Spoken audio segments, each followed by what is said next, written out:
चेहरे की हंसी से गमों को भुला दो, कम बोलो पर सब कुछ बता दो, खुद ना रूठो पर सबको हंसा दो, यही राज है जिंदगी का, जियो और जीना सिखा दो।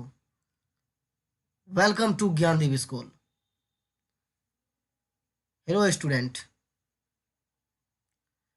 आज हम आप लोगों के लिए क्लास 5 का सब्जेक्ट एसएसटी सोशल साइंस का chapter first the globe a model of the earth लेके आए हैं।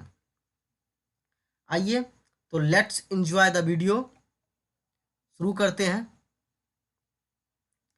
Our earth is one of the 8 planets in the solar system. जैसा कि आपको पता है कि पूरे सोलर सिस्टम में 8 प्लैनेट हैं। 8 प्लैनेट मतलब आठ आठ ग्रह। प्लैनेट का मीन्स होता है ग्रह। वर्ड मीनिंग आप लोग नोट डाउन कर लें। प्लैनेट मीन्स होता है ग्रह, आप इसको नोट डाउन कर लें। उसके बाद करा सोलर सिस्टम मीन्स सौर परिवार, जिसका कि फादर ऑफ होता है सन। सोलर सिस्टम का सबसे जो हेड है वो सन है। चलिए आते हैं। It is a unique planet because of the presence of life. आप जानते हैं ये मात्र एक ऐसा प्लैनेट है जिसमें यहाँ पर प्रेजेंस ऑफ लाइफ है, यानी हम लोग यहाँ पर जिंदगी है और हम लोग यहाँ पे रहते हैं। हम लोग यहाँ पर जी रहे हैं और यहाँ पे मानव, पेड़ पौधे, पक्षियों का यहाँ पर निवास है। जितने भी जीव जंतु यहाँ पर रह रहे हैं इस प्लेनेट में, इसलिए इसको एक यूनिक प्लेनेट कहा गया है। यूनिक प्लेनेट मतलब अद्वितीय ग्रह, मतलब इसके जैसा दूसरा कोई ग्रह नहीं है। यूनिक प्लेनेट इसलिए कहा गया है बिकॉज, क्योंकि, क्यों कहा गया तो because of the presence of life, क्योंकि यहाँ पर जिंदगी है, यहाँ पर लोग रहते हैं, सांस लेते हैं, खाते हैं, पीते हैं, मतलब यहीं पर एक लाइफ है। एकमात्र ओनली वन प्लेनेट है, वो हमारा अर्थ है। इसलिए आज हम लोग अर्थ के बारे में अच्छे से समझेंगे। चलिए, life exist on this planet because of the presence of air and water. जानते हैं कि ये प्लेनेट जो है यहाँ पर presence of air and water, यानी हवा भी है और पानी भी है। अभी तक में दूसरा प्लेनेट ऐसा कोई नहीं है जिसमें कि वहाँ पर जिंदगी है, वहाँ पर लाइफ है, वहाँ पर एयर है, वाटर है। अभी बहुत सारे साइंटिस्ट अलग अलग प्लेनेट की पर अपना अपना रिसर्च कर रहे हैं, ढूंढ रहे हैं, लेकिन अभी तक उनको कोई पुख्ता साक्ष्य नहीं मिला है कि वहाँ पर रह सकते हैं, वहाँ पर जिंदगी बसर हो सकती है। क्योंकि अर्थ जो है एक यूनिक प्लेनेट है, इसके माध्यम से हम यहाँ पे रहते हैं, अपनी ज़िंदगी को यहाँ पर अच्छे से बिताते हैं। आगे करा, the earth is the home to human beings, animals and plants. Earth जो है ये एक तो मानवों के रहने के लिए है, एनिमल्स एंड प्लांट्स एंड बहुत सारे ऐसे चीज़ हैं जो कि इस प्लेनेट पे रह सकते हैं। तो इस प्लेनेट का नाम है अर्थ, जिस पर कि हम लोग रहते हैं। चलिए आगे देखते हैं। अब यहाँ देखिए, यहाँ कह रहा है a globe is a ball shaped object with the map of the world on it. यानी एक ग्लोब के माध्यम से हमको पूरे वर्ल्ड का इसमें दिखाया जाएगा। आगे हम लोग देखेंगे कि हमारा ग्लोब जो है एक मॉडल ऑफ द अर्थ है, यानी ये एक मॉडल पे बना हुआ है, अर्थ का मैप होगा उसमें। और ये बॉल शेप्ड मतलब बॉल के आकार का होगा। उस ग्लोब में हम लोग देखेंगे कि पूरे अर्थ में कौन कौन से क्या क्या चीज़ उसमें है, उस मैप में हम लोग अच्छे से देखेंगे। तो इसमें कहा जा रहा है a globe being spherical serves as a good model to help us to visualise the earth and its surface. यानी हम लोग जो देखेंगे अभी कि ये एस्फेरिकल टाइप में है, और ये जो हम इसमें विजुअलाइज करेंगे, देखेंगे ठीक से कि अर्थ का आखिर सरफेस कैसा है, वो दिखता कैसा है। A major part of the earth is under water. अब एक इसमें और एक अहम बात है कि इस अर्थ में, इस अर्थ के ऊपर वाटर भी है। और बहुत ज़्यादा अमाउंट में है, यानी 71% जो है पूरे अर्थ पर वाटर है। आगे देखते हैं, the large water bodies are called oceans और सीज। यानी जो इसमें आप देखते होंगे कि अर्थ के ऊपर बहुत सारे जो वाटर हैं और वाटर बॉडीज हैं, उसी को हम लोग ओशियन और सीज कहते हैं। सी मतलब समुद्र, ओशियन मतलब महासागर। ओशियन का मतलब मीन्स होता है महासागर, और सी का मतलब होता है, ओशियंस का मतलब हो गया महासागर और सी का मतलब हो गया समुद्र। चलिए आगे देखते हैं, the 5 major oceans on the earth are the Pacific Ocean. First जो सबसे बड़ा ओशियन है पूरे अर्थ पे, तो वो सबसे बड़ा जो ओशियन है वो पैसिफिक ओशियन है, जिसको हम लोग प्रशांत महासागर कहते हैं। तो 5 को भी 5 में जो जो है सब देखते हैं, एक एक करके 1 बाय 1 देखते हैं। फर्स्ट है Pacific ocean, the Atlantic ocean, the Indian ocean, the southern ocean, the Arctic ocean. अब हम लोग ये सब जो ओशियन देखे हैं, अब इसको एक बार मैप में देखते हैं कहाँ है। जैसा कि आपने अभी देखें, पैसिफिक ओशियन मिल गया। दूसरा था अटलांटिक ओशियन, ये देखिए साउथर्न अटलांटिक ओशियन है, तो नॉर्थ पैसिफिक ओशियन है। तो आपको पैसिफिक ओशियन दिख गया होगा, देखिए ये पैसिफिक ओशियन है, और इसका इस साइड का जो ये नॉर्थ में ही पड़ता है, इस साइड पूरा नहीं हुआ चूँकि ये गोल है। अगर मैप जो ये अर्थ गोल है, तो आप इसका ये वाला भाग जो देखेंगे, अगर इसको ऐसे काट दिया जाए तो आपको ये वाला भाग इस साइड दिख जाएगा। तो ये जो है ये नॉर्थ पैसिफिक ओशियन है, यानी ये साइड जो है ये रियल में इस साइड है। आपको मैप में जो दिख रहा होगा, लग रहा होगा कि इस साइड में है। एक्चुअली अगर आप बीचों बीच इसको काटेंगे तो ये वापिस इस मैप को, अगर आप एक ग्लोब है उस ग्लोब को बीचों बीच काट दीजिएगा, तो इसका रियल जो पार्ट है ये नॉर्थ वाला में, ये पैसिफिक जो है ये नॉर्थ साइड में ही आपको दिखेगा। क्योंकि आपको पता है इस साइड नॉर्थ है, तो आपको ये पता चल जाएगा कि रियल में जो मैप जो है वो गोल रहने के वजह से आपको दिख रहा है ऐसा।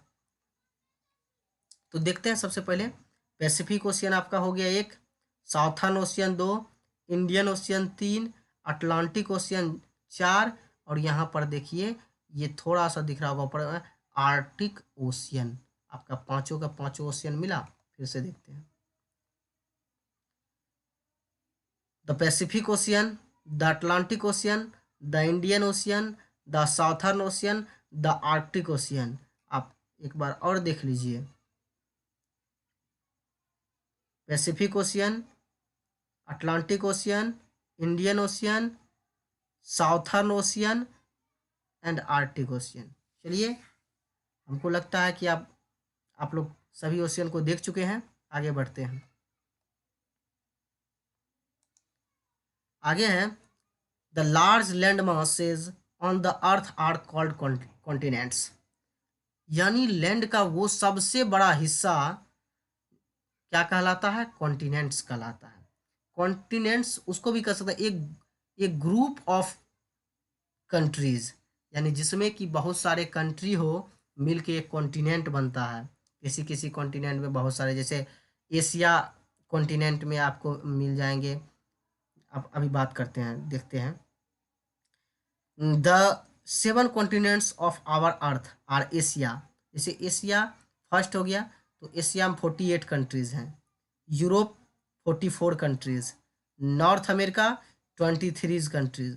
आप लोग नोट डाउन करते जाइए, अगर आपको लग रहा है कि इम्पोर्टेंट है तो लिखते जाइए। साउथ अमेरिका, इसमें 13 कंट्रीज़ हैं। अफ्रीका कॉन्टिनेंट, इसमें 54 कंट्रीज़ हैं। ऑस्ट्रेलिया, ये कंट्री भी है और ये एक कॉन्टिनेंट भी है।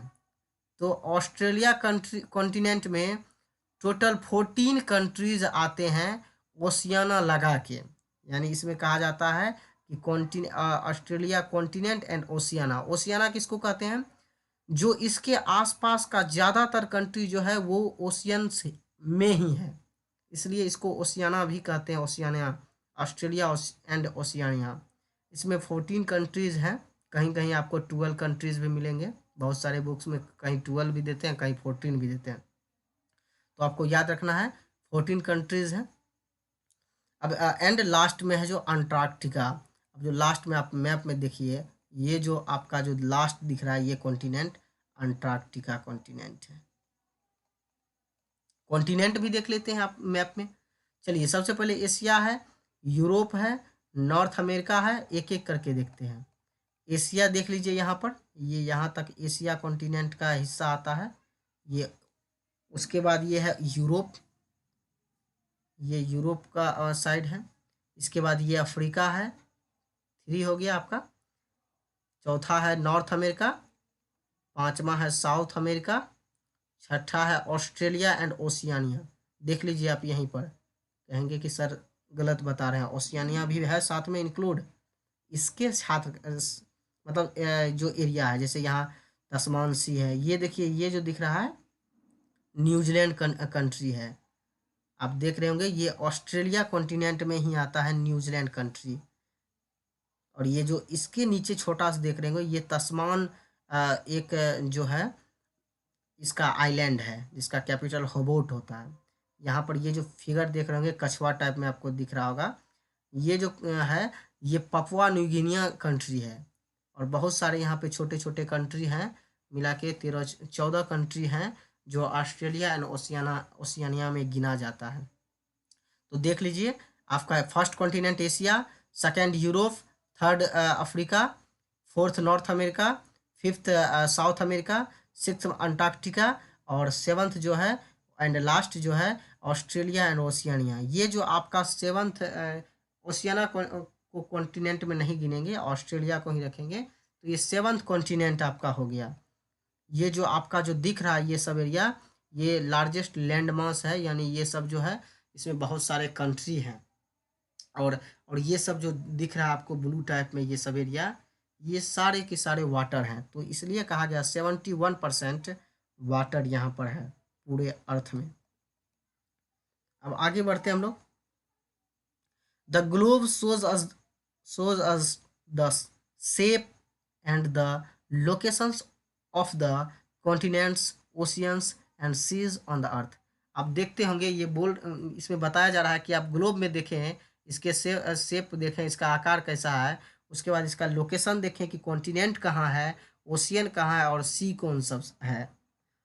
क्योंकि इसमें बहुत बहुत बड़ा बड़ा है। जैसे यहाँ देखिए आप सी तो देख पा रहे होंगे, यहाँ देखिए मेडिटेरियन सी, सी भी आपको दिखाई देगा, ऐसा नहीं कि सी दिखाई नहीं देगा, सी भी दिखाई देता है। जैसे जावा सी, तिमूर सी, ठीक है, फिलीपीन सी, येलो सी, यहाँ पर आपको जो दिखा बहुत सारे सी दिखाई देंगे। तो इसमें जो दिखाया गया है, कहा जा रहा है कॉन्टिनेंट, ओशियंस एंड सी, ये सारे के सारे आपको अर्थ पे दिखाई देंगे।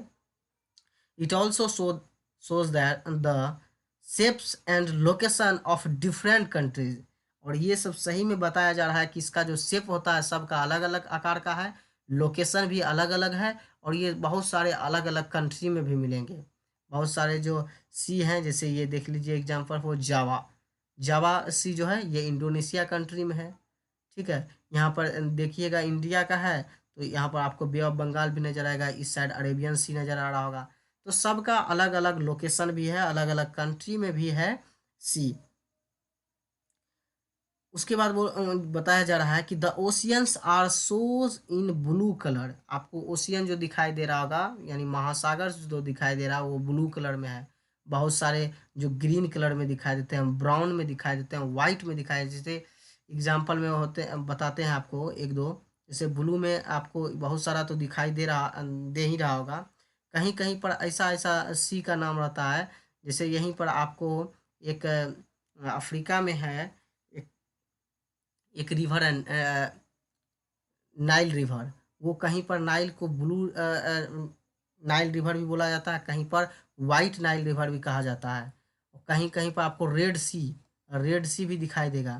तो ये कहीं पर ब्राउन या ग्रीन सी आपको दिखाई देगा। तो ये सब कलर हैं, सब अलग अलग जगह पर अलग अलग बनते हैं। कभी हम उसके बारे में डिटेल में चलेंगे कि किस जगह पर किस सी का नाम क्या है, कैसे वो ग्रीन होता है, कैसे ब्राउन होता है, वो आगे बात करेंगे। and some others. Colors are used for showing and parts such as continents, mountains, plains, plateaus, etc. अब देखते होंगे कि कहीं-कहीं पर इसका जो है ये बताया जा रहा है, ये तो ब्लू कलर का आपका बताया गया कि ओशियन है और ये जो ग्रीन, ब्राउन, व्हाइट जो है ये सब कहीं-कहीं दिखाया जाएगा एंड सम अदर्स कलर्स यानी इसके अलावा भी कुछ और कलर दिखाई देंगे जो आपका लैंड का पार्ट्स होगा। जैसे कॉन्टिनेंट्स का पार्ट्स होगा, माउंटेन होगा, प्लेन्स या प्लेट्यू होगा। जैसे आपको पता होगा कि माउंटेन तो आप सब लोग भली-भाँति जानते होंगे। प्लेन्स जिस एरिया में हम लोग अपना घर बना के रह रहे हैं अभी प्रेजेंट में आप लोग देख रही होंगे कि रोड बहुत प्लेन रहता है जिस पर हम लोग चलते हैं, कभी गिरते उड़ते नहीं हैं। क्योंकि हम लोग का एरिया अभी जिस जगह पर हम लोग रह रहे हैं वहाँ पे माउंटेन कम मिलेगा, लेकिन आप लोग माउंटेन को अच्छी तरह से जानते हैं कि माउंटेन आखिर कैसा होता है। या फिर आप 900 मीटर से ऊपर की बात करें तो वो सब जो है माउंटेन या माउंट के कैटेगरी में आता है। फ्रेंड्स जिस एरिया में हम लोग खेती करते हैं रहते हैं अपने घर बना के जो हमारे सड़क पर व्हीकल्स सब चलते हैं वो सब प्लेन्स एरिया होते हैं। प्लेट्यू एरिया, प्लेट्यूज को समझने के लिए आपको यहाँ पर हम एक मैप दिए हैं, ये प्लेट्यू कहलाता है। देख लीजिए इसका एरिया कैसा है। इस साइड भी गड्ढा आपको नज़र आएगा, इस साइड भी नज़र आएगा और ये जो होता है ये प्लेट्यू कहलाता है और ये एक टेबल का शेप में होता है। आपको जैसे कि पता होगा जो ये सब 900 मीटर से कम होते हैं। 100 मीटर इसका हाईएस्ट होता है 200, 300 ऐसे करके, लेकिन 900 मीटर से ये कम जो होता है ये सबको प्लेट्यू कहा जाता है। ये सब हिंदी में इसको पठार कहते हैं। ठीक है, इस एरिया में भी आदमी निवास करते हैं लेकिन कम आपको नज़र आएंगे और ये सब घूमने वाले बहुत सारे एरिया होते हैं। जैसे हम लोग कभी कभी जाते हैं जैसे राजगीर हिल्स जाते हैं, ये सब हिल्स या पहाड़ी भी बोलते हैं और ये सब जो एरिया है ये प्लेट्यू है, ये मैदानी एरिया से थोड़ा सा ऊंचा होता है जिसमें कि आदमी जाते हैं घूमने उमने के लिए, टूरिस्ट प्लेस के लिए। तो आप प्लेट्यू को अच्छा से देख लिए होंगे कैसा है, समझ गए होंगे। चलिए आगे बढ़ते हैं नेक्स्ट टॉपिक की ओर। देखिए आप लोग एक बार फिर से आप पूरे ग्लोब का ये है पूरा अच्छे से, इसको आप इसका स्क्रीनशॉट लेना चाहते हैं तो ले सकते हैं। चलिए आगे बढ़ते हैं, आगे बात कर रहे हैं। The one at the top of the globe is North pole and the other at the bottom is the South Pole. सबसे ऊपर की दिखते हैं ये सब, जो सबसे हाईएस्ट ऊपर की बात कर रहे हैं ये है आपका नॉर्थ पोल। ठीक है, यानी सबसे ऊपर का जो है वो नॉर्थ पोल और सबसे नीचे का जो है साउथ पोल। ठीक है, यहाँ क्या कह रहा है कि टॉप ऑफ द ग्लोब, यानी ग्लोब का सबसे ऊपर का हिस्सा वो नॉर्थ पोल कहलाएगा और सबसे नीचे का जो बॉटम साउथ में होगा वो साउथ पोल कहलाएगा। Midway between the poles there is an imaginary circle called the equator, यानी इसका जो सर्किल है जो बीचों बीच गया है उसको इक्वेटर कहते हैं। इमेजिनरी लाइन है, काल्पनिक रेखा खींचा गया है, ये ऐसे समझाने के लिए खींचा। ये देखिए इक्वेटर लिखा हुआ है, ये 0 डिग्री है, ये पूरे बीचों बीच गया हुआ है, दिख रहा होगा, ये पूरे बीचों बीच गया है। ये पूरे लैंड मास को या ये पूरे ग्लोब को दो भागों में बांटता है, एक नॉर्थ और एक साउथ। इसको हम लोग अगर आधा भाग को कहेंगे नॉर्थ हेमिस्फेयर और आधा भाग को कहेंगे साउथ हेमिस्फेयर। चलिए आगे देखते हैं। इक्वेटर विच इज 0 डिग्री, और ये जो इक्वेटर होता है ये 0 डिग्री होता है। देख पा रहे होंगे आप लोग 0 डिग्री लिखा है, इस साइड में भी इक्वेटर 0 डिग्री लिखा हुआ है। ये पूरे बीचों बीच से गया हुआ है, इसका आधा भाग उस साइड में है नॉर्थ साइड और आधा इस साइड कहलाता है साउथ। और सबसे ऊपर का जो इसका कहलाएगा टॉप में नॉर्थ पोल और सबसे नीचे में जो होगा वो साउथ पोल। चलिए आगे बढ़ते हैं। The equator divides the earth into 2 equal to equal parts या फिर हेल्प्स ऐसे दिया हुआ है। इसमें कहा जा रहा है कि इसको दो भागों में बांटा गया है इक्वेटर के द्वारा। कौन सब है? The northern hemisphere and the southern hemisphere. अभी आपको जस्ट बताए हैं। ये इक्वेटर बीचों बीच जाने के बाद इसको दो भागों में बांट दिया। इस साइड को नॉर्थर्न हेमिस्फेयर कहते हैं और इस साइड को साउथर्न हेमिस्फेयर। यानी ये उत्तरी गोलार्ध हो गया और ये दक्षिणी गोलार्ध। यहाँ पर अच्छे से देखिए, ये मैप हम मेरा ये आप कर्सर देख रहे होंगे, ये भाग में पूरा बांट देता है। तो अब जो इसके ऊपर का हो गया आपको उत्तरी गोलार्ध यानी नॉर्थर्न हेमिस्फेयर, और नीचे का हो गया साउथर्न हेमिस्फेयर यानी दक्षिणी गोलार्ध, और ये उत्तरी गोलार्ध। अब आपको इंडिया के बारे में अगर कभी भी पूछा जाए कि इंडिया का लोकेशन पूरे जो मैप में किस हेमिस्फेयर में है, तो आप आसानी से बता दीजिएगा सर कि ये नॉर्थ हेमिस्फेयर में पड़ता है, क्योंकि ये इक्वेटर जो है इसको डिवाइड, क्योंकि ये इक्वेटर इंडिया से नहीं गया है, इंडिया के नीचे से है, ये इंडिया ऊपर में है। तो आप कह सकते हैं सर ये इक्वेटर जो डिवाइड किया हुआ है इसको, तो एक साउथ हेमिस्फेयर हो गया, एक नॉर्थ हेमिस्फेयर। तो इंडिया जो हमारा है वो नॉर्थ हेमिस्फेयर में है, देख पा रहे होंगे, ये इससे टच नहीं करता है। ठीक है, आगे बढ़ते हैं। The earth has two ends points and north pole and south pole. The equator is longest of parallels and thus is the called great circle. अब देखिए अभी तुरंत बताएं आपको कि इसमें जो होगा टॉप का वो नॉर्थ पोल कहलाएगा, नीचे का साउथ पोल कहलाएगा, और सबसे बड़ा जो सर्किल है ग्रेट सर्किल वो इक्वेटर ही है। जितना हम लोग नॉर्थ में या टॉप में या बॉटम में जाएंगे उतना छोटा लाइन बनते जाएगा, लेकिन सबसे बड़ा जो लाइन खींचा जाता है वो इक्वेटर का ही है। पूरे अर्थ पर देख लीजिए, ग्लोब में सबसे बड़ा जो दिख रहा है वो लाइन इसका इक्वेटर का ही है, इसलिए इसको ग्रेट सर्किल कहा गया है, देख सकते होंगे। There are some other important parallels, these are marked and named as under. अब देखिए इसके अलावा भी कुछ कुछ सर्किल दिया हुआ है जिसको कि हमको अच्छे से समझना है।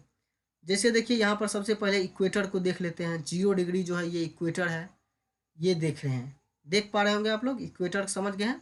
ये जो सबसे बड़ा एक कह सकते हैं ग्लोब, ये ग्लोब है, इसमें सबसे बड़ा जो आपका सर्किल है ग्रेट सर्किल वो इक्वेटर का है। इस पे एक बड़ा सा ये एक सर्किल है, देख लीजिए आप, और इसमें सबसे बड़ा जो लाइन है वो इक्वेटर का है 0 डिग्री। अब देख रहे होंगे 23/1/2 डिग्री नॉर्थ, इसको कहते हैं tropic of Cancer lies in north hemisphere.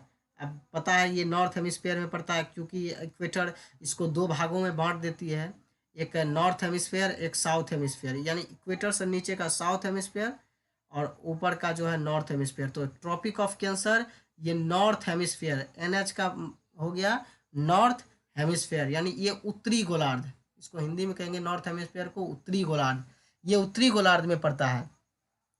अब उसके नीचे आते हैं इक्वेटर से 23.5 डिग्री नीचे साउथ में, तो इसको कहते हैं tropic of capricorn. Tropic of capricorn ये भी 23.5 डिग्री नीचे और 23.5 डिग्री ऊपर जो है ट्रॉपिक ऑफ कैंसर, ये जो दोनों के बीच में का एरिया जो होता है वही कहलाता है टॉरिड जोन, यानी इसको टेम्परेट जोन भी कहते हैं। इस एरिया यानी 23.5 डिग्री नॉर्थ से लेके 23.5 डिग्री साउथ तक का ये एरिया काफ़ी गर्म रहता है, ये एरिया काफ़ी गर्म रहता है। यहाँ पर सूर्य लगभग सालों भर लंबवत रहती है, थोड़ा ऊपर नीचे हो जाता है, लेकिन यहाँ पर ये एरिया काफ़ी गर्म रहता है। अब इसको एक बार समझने के लिए कि ये कैसे हम जानेंगे, तो ये देखिए यहाँ पर जो ये देखिए यहाँ ये 23.5 डिग्री है, इस एरिया अफ्रीका वाला थोड़ा सा मैक्सिको का पार्ट या इंडिया के बीचों बीच से जाता है, इंडिया के बीचों बीच से 23.5 डिग्री गुजरती है। 23/1/2 डिग्री जो नॉर्थ से जाती है वो इंडिया से भी जाती है, इसके 8 राज्य से। तो ये और नीचे का थोड़ा सा एरिया ले लीजिए, ये एरिया के बीच का जो रहेगा उसी को टॉरिड जोन या टेम्परेट जोन कहते हैं, जिसमें कि इंडोनेशिया ले लीजिए, इंडिया ले लीजिए, मलेशिया ले लीजिए, श्रीलंका ले लीजिए, और ये सब एरिया, अफ्रीका का कुछ हिस्सा ले लीजिए, यहाँ पर थोड़ा ब्राज़ील सबको ले लीजिए, और यहाँ मेक्सिको को ले लीजिए। इस कॉन्टिनेंट मतलब ये सारा जो एरिया है वो काफ़ी गर्म रहता है, टेम्परेट जोन या टॉरिड जोन कहते हैं। अगर बात करें कि ये जो है अगर कभी पूछा जाए कि ट्रॉपिक ऑफ कैप्रिकॉर्न कितने कॉन्टिनेंट से गुजरती है, तो ये भी 3 कॉन्टिनेंट से, और ट्रॉपिक ऑफ कैंसर भी 3 कॉन्टिनेंट से गुजरते हैं। अभी एक बार देख लीजिए मैप में, ये देखिए ट्रॉपिक ऑफ कैंसर का लाइन जो है ये बहुत छोटा सा है। ये देखिए एक कॉन्टिनेंट यहाँ पर है, नॉर्थ अमेरिका टच किया, दूसरा अफ्रीका को किया, और तीसरा ये जो है एशिया को टच किया, तो 3 कॉन्टिनेंट हो गया। अब ट्रॉपिक ऑफ कैंसर कैप्रिकॉर्न लिखा दिख रहा है, ये देखिए एक कॉन्टिनेंट यहाँ पे टच किया साउथ अमेरिका को, और यहाँ पर किया अफ्रीका कॉन्टिनेंट को, और यहाँ पर किया है ऑस्ट्रेलिया एंड ओशियनिया कॉन्टिनेंट को। तो 3 कॉन्टिनेंट ध्यान में रखना है कि 3 कॉन्टिनेंट ये ट्रॉपिक ऑफ कैंसर से गुजरते हैं, और 3 जो कॉन्टिनेंट है ट्रॉपिक ऑफ कैप्रिकॉर्न से भी गुजरते हैं। चलिए आगे बढ़ते हैं। अब इसमें ये जो ये पता चल गया टॉरिड जोन किसे कहते हैं। अब इसका थोड़ा सा ऊपर देखिए, ये टेम्परेट जोन जो है, ये एरिया, ये टॉरिड जोन हो गया। अब टेम्परेट जोन, टेम्परेट जोन की बात आएगा, ट्रॉपिक ऑफ कैंसर से लेके आर्कटिक सर्किल के बीच, यानी 63/1/2 डिग्री, यानी 66.5 डिग्री नॉर्थ में जो है ट्रॉपिक ऑफ कैंसर से लेके आर्कटिक सर्किल का ये टेम्परेट जोन कहलाती है। और इसमें सूर्य लंबवत नहीं पड़ के इसका थोड़ा सा हिस्सा, ये जो एरिया होता है बड़ा मॉडरेट होता है। मॉडरेट करने का मौसम है यहाँ, कहने का मतलब है यहाँ मौसम बहुत सुहावना होता है, ना ज़्यादा गर्मी ना ज़्यादा ठंडी, दोनों साइड का वही बात है। ये जो है इस साइड में नॉर्थ में भी वही बात है, मॉडरेट होता है यहाँ पर वेदर, और यहाँ पर भी जो होता है मौसम यानी क्लाइमेट जो होता है, यहाँ का वेदर जो होता है बड़ा मॉडरेट होता है। यहाँ पर रहने में बहुत अच्छा लगता है, ना ज़्यादा गर्मी ना ज़्यादा ठंडी। और इससे थोड़ा बात करें आर्कटिक सर्किल से लेके 90 डिग्री नॉर्थ तक, ये एरिया फॉरिड जोन कहलाता है, फॉरिड जोन कहलाता है। ये भी एरिया साउथ में फॉरिड जोन कहलाता है। यहाँ पर आपको सूर्य का जो प्रकाश है यहाँ पर ठीक तरह से नहीं पहुँच पाता है। कभी कभी नॉर्थ पोल पे पहुँचता है तो 6 महीना तक यहाँ लाइट रहता है, तो 6 महीना तक यहाँ अंधेरा रहता है। इसलिए कहा जाता है कि नॉर्थ पोल पे 6 महीना का दिन होता है, 6 महीना का रात, और साउथ पोल पर भी 6 महीना का दिन और 6 महीना का रात। अगर नॉर्थ पोल पे दिन होगा तो यहाँ पर रात होगा, और यहाँ पर रात होगा तो यहाँ पर दिन होगा, क्योंकि यहाँ इस एरिया से लेके इस एरिया, दोनों एरिया नॉर्थ पोल और साउथ पोल बर्फ से ढकी ढकी हुई रहती है, सूर्य का किरण ठीक से पहुंच नहीं पाता है। इसलिए ये एरिया पोलर जोन भी कहलाता है। यहाँ पर ज़्यादातर आपको पोलर बियर जैसे एनिमल यहीं पर मिलेंगे, क्योंकि ये लोग इस एरिया में ठीक से सरवाइव कर सकते हैं अपने लाइफ को, और ये हम लोग यहाँ पर नहीं रह सकते हैं, हम लोग को यहाँ ठंडी मार देगा, और हम लोग यहाँ पर अपने लाइफ को सरवाइव नहीं कर पाएंगे। यहाँ पर ज़्यादातर आपको पोलर बियर जैसे या ठंडी में रहने वाले, ठंडे प्रदेश में रहने वाले, बर्फ क्षेत्र में रहने वाले आपको जो मिलेंगे, यहाँ पर जो उस एरिया में सरवाइव कर सकते हैं वही मिलेंगे। तो आप इसको समझ गए, टेम्परेट जोन कहाँ से कहाँ होता है, फॉरिड जोन कहाँ होता है, टॉरिड जोन कहाँ से कहाँ होता है, ट्रॉपिक ऑफ कैंसर कितने कॉन्टिनेंट से गुजरता है, ट्रॉपिक ऑफ कैप्रिकॉर्न कितने कॉन्टिनेंट से गुजरता है। सबसे जो इस मैप में जो है ये आपको ग्लोब जो दिख रहा है, इसमें सबसे बड़ा जो लाइन होता है वो इक्वेटर होता है। ये सब आप देख चुके हैं। चलिए अब आगे देखते हैं। 23/1/2 डिग्री इन साउथ में tropic of capricorn lies in the south hemisphere, हम भी इसको देख चुके हैं। हम लोग इसको आर्टिक सर्किल भी देख चुके हैं, नॉर्थ हेमिस्फेयर 66.5 डिग्री नॉर्थ में आर्टिक सर्किल, और अंटार्कटिक सर्किल, ये जो अंटार्कटिक सर्किल है 66.5 डिग्री साउथ में जो है, यहाँ पर हम लोग देख चुके हैं। Antarctic circle lies in the south hemisphere, ये जो आप देख रहे हैं, सॉरी यहाँ पर आपको ये नॉर्थ नहीं होके यहाँ पर आपका साउथ होगा, ठीक है। ये जो है साउथ होगा, ठीक है, नॉर्थ नहीं होगा, क्योंकि ये जो अंटार्कटिक सर्किल जो है ये आपका साउथ हेमिस्फेयर में है। ठीक है, आगे बढ़ते हैं।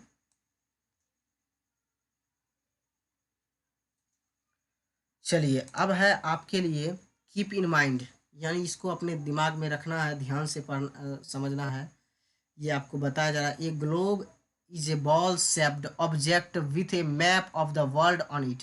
यानी ग्लोब जो है ये एक बॉल शेप्ड में है, एक ऑब्जेक्ट है जिसके माध्यम से हमको इसमें पूरे मैप में पूरे वर्ल्ड को ठीक से देखना है। इस वर्ल्ड में मैप के माध्यम से आपको दिखा चुके हैं वर्ल्ड का मैप, ग्लोब का मैप। अब आगे है, there are 5 major oceans and 7 continent on the earth. आपको हम 5 मेजर ओशियन भी दिखाए हैं, 7 कॉन्टिनेंट्स भी दिखाए हैं। The equators divides the earth into 2 hemisphere, northern hemisphere and southern hemisphere. हम लोग इसके बारे में अच्छे से पढ़ चुके हैं, देख चुके हैं। आप इसको अच्छे से अपने माइंड में रख सकते हैं, इसको लिख सकते हैं, याद कर सकते हैं। देखिए, जितना बार आप इसको ध्यान से देखिएगा, लिखिएगा, जो इम्पोर्टेंट सब आपको दिख रहा है यहाँ पर, इसका स्क्रीनशॉट लेके अच्छे से समझ सकते हैं। इसको जो जो इम्पोर्टेंट आपको लग रहा है उसको आप लिख सकते हैं, अपने कॉपी में नोट डाउन कीजिए। कुछ भी जो इम्पोर्टेंट लग रहा है, जो आपको नहीं आ रहा है, उसको ज़रूर अच्छे से लिखिए, पढ़िए, समझिए, क्योंकि आपको फिर दोबारा ज़्यादा मेहनत ना करना पड़े। इसलिए क्योंकि जितना बार रिवीजन कीजिएगा वो आपका और मजबूत चैप्टर हो जाएगा, आपका और मजबूत सब्जेक्ट बन जाएगा। तो रिवीजन बहुत इम्पोर्टेंट है, बिना रिवीजन का हम लोग आगे नहीं बढ़ सकते हैं। आप एक दिन पढ़िएगा, खुश हो जाइएगा, लेकिन जितना पढ़ते हैं उसको सुबह होके या शाम होते होते, दिन में जितना पढ़ते हैं उसको शाम में ज़रूर रिवीजन कीजिए। जो आप लिखते हैं उसको दोबारा रिवीजन शाम में ज़रूर कीजिए, क्योंकि रिवीजन अगर दिन में आप नहीं पढ़ते हैं तो पढ़ते हैं, दिन में पढ़ने के बाद आप उसको 4 से 5 घंटा के बाद आप भूल जाएंगे। इसलिए कम से कम आप कोशिश कीजिए कि शाम में उसको सुबह में 1-2 बार देख लें, फिर एक बार संडे संडे को उसका रिवीजन कर लें, फिर एक मंथली में उसका रिवीजन कर लें, फिर ज़िंदगी में आप लाइफ में कभी नहीं भूलिएगा। तो ऐसे करके अगर रिवीजन किया जाए तो आप जल्दी नहीं भूलिएगा, इसको अच्छे से कवर किया जा सकता है सारे चीज़ को। चलिए, अब आपके लिए आज का होमवर्क है। देखिए, जितने भी स्टूडेंट आप लिखते हैं या कुछ कुछ आप बनाते हैं, तो आप जो भी आपको प्रॉब्लम हुआ करे, बेहिचक, बिना डरे हुए कमेंट सेक्शन में आप जो नहीं समझते हैं उसको ज़रूर वहाँ पर लिखें, सर ये हमको समझ में नहीं आया, इसका मतलब क्या होगा, इससे हम ये चीज़ को हम कैसे समझेंगे। तो वो आप उसमें कमेंट सेक्शन में ज़रूर लिखें, क्योंकि हम कमेंट सेक्शन देखते हैं बहुत खाली रहता है, उसमें आप लोग कुछ भी, कुछ तो प्रॉब्लम होगा ना, जब देखिएगा आप 1 बार 2 बार वीडियो तो प्रॉब्लम ज़रूर होगा, कुछ माइंड में सवाल आएगा। उस सवाल को पूछने के लिए आप कमेंट में ज़रूर लिखें, ताकि हमको उसका जवाब देने में और अच्छा लगे, तब हमको फीडबैक मिलेगा कि हाँ बच्चे समझ रहे हैं। चलिए, today's work for you, what is a globe. आप अच्छा से समझे होंगे तो उसमें डिफिनेशन ज़रूर होगा। ग्लोब का डिफिनेशन आप जो भी वीडियो अभी देखे हैं उसमें से आप लिख सकते हैं, उसको याद कर सकते हैं। How many countries are are there, sorry there में यहाँ पर how many countries, sorry, how many continents है, कंट्रीज नहीं है, how many continents are there, sorry, how many continents are the in the world, sorry यहाँ पर R E there होना चाहिए। अब ये सेंटेंस ठीक है, क्योंकि सेंटेंस ठीक नहीं था इसलिए पढ़ने में मिस्टेक हो रहा था। अब देखिए सेंटेंस ठीक है। How many continents are there in the world and write their names. यानी जितने भी कॉन्टिनेंट हैं, आपको पूरे कॉन्टिनेंट का नाम लिखना है। जो 7 कॉन्टिनेंट हैं, 7 कॉन्टिनेंट का आपको 1 से लेके 7 तक का नाम लिखना है। तो ये आज के लिए आपका मात्र ओनली फॉर 2 क्वेश्चंस है। आप इसको अच्छे से कवर करें, इसको अच्छे से बनाएं, अपने से आप इसको फीडबैक दें खुद से, नहीं तो आपके घर में अगर कोई है उनको दिखाएं कि क्या मेरा सही है आज जो हम पढ़े हैं। फिर कभी हम लोग का क्लास होगा तो हम उसको अच्छे से देखेंगे। लेकिन आपका अगर कोई प्रॉब्लम हो तो कमेंट सेक्शन में ज़रूर लिखें, ठीक है। अब इसके जो अगले चैप्टर के लिए आप लोग वेट कीजिए, वेट फॉर नेक्स्ट पार्ट। उसमें हम लोग लैटिट्यूड लॉन्गिट्यूड इंटरनेशनल टाइम देखेंगे, कैसे टाइम का समय का निर्धारण होता है और कैसे डे चेंज हो जाता है, उसमें हम लोग देखेंगे, ठीक है।